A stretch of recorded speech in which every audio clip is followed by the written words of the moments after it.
Leider ist mir an dem Tag noch eine Speiche vom Anhänger gebrochen, weshalb ich nicht mehr bis zur nächsten Stadt radeln konnte. Am Tag 9 ging es dann ganz langsam weiter, sodass bis zur nächsten Stadt auf jeden Fall nicht noch mehr Speichen brechen. Südamerika. Über die Anden. Kein Auto. Fahrrad, Anhänger und Kajak.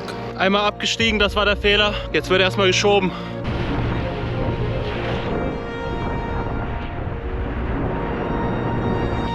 Und ganz mit dem Motto, es gibt immer einen Weg ans Ziel. Am Tag 11 wollte ich dann durchstarten.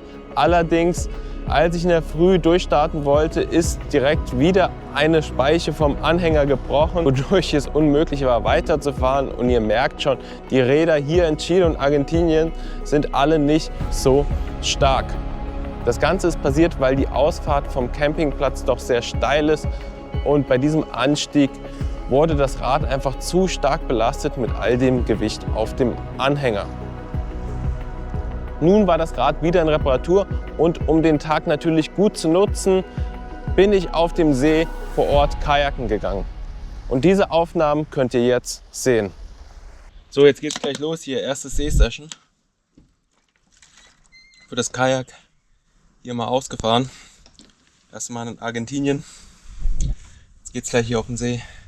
Dadurch, dass ich jetzt einen Tag länger hier am Campingplatz bleibe, kann ich die Zeit nutzen, und ich habe eben den Spot da unten hier ausgecheckt und das Wasser, das ist glasklar.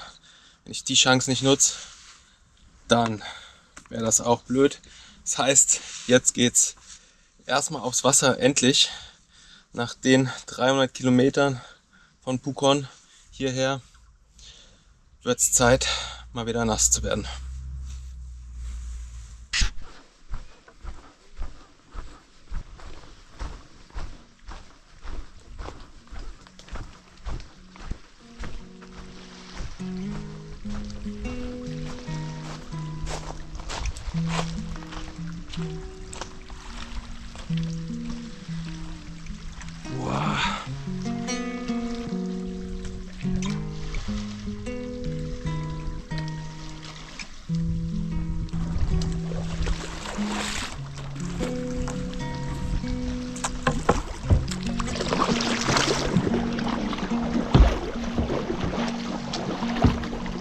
Boah, ist so weird, jetzt mal wieder im Boot zu sitzen.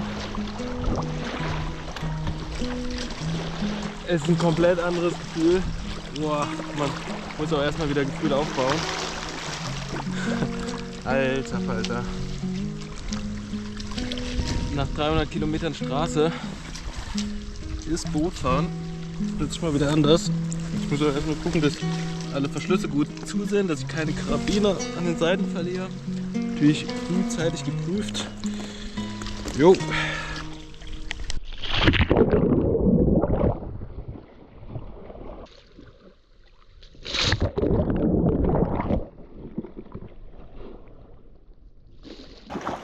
Ja, checken wir mal aus. Da kommt ein Boot. Schaut euch das Wasser an.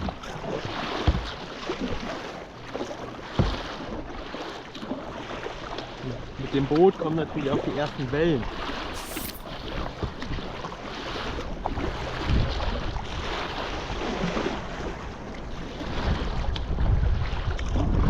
Was für eine Aussicht. Unschlagbar.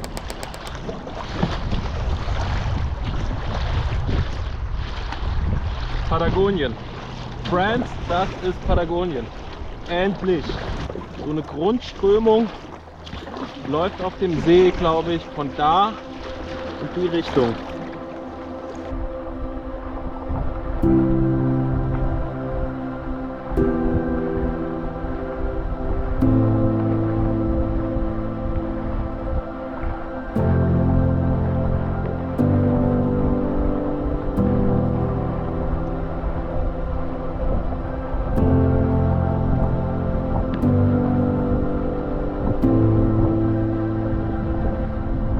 So, jetzt haben wir hier so eine kleine Insel.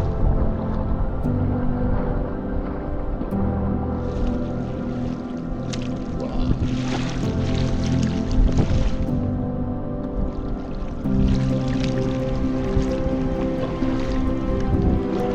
hier mal an Land gehen. Warum nicht? Jetzt kommen wir zu den Privilegien eines Kajakfahrers. Man kann hier einfach mal so kleine Inseln auschecken.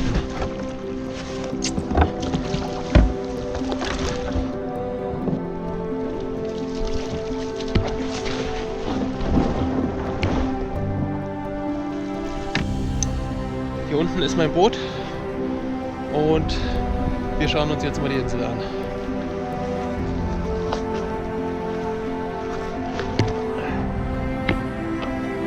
Boah, hier ist wieder Punkt.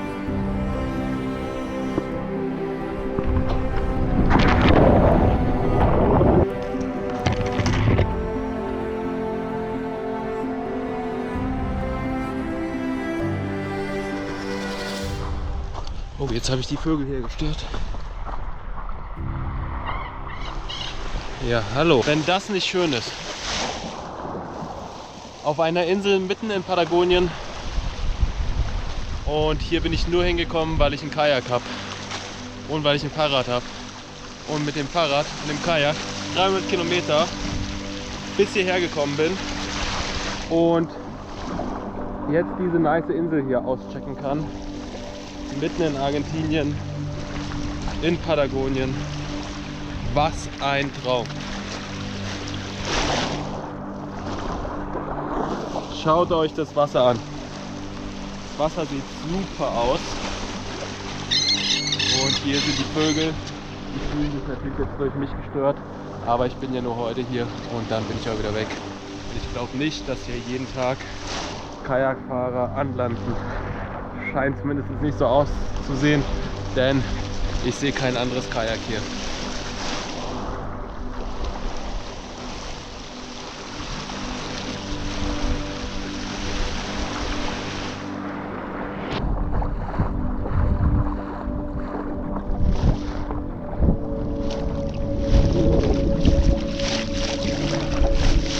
Ist das die Karibik?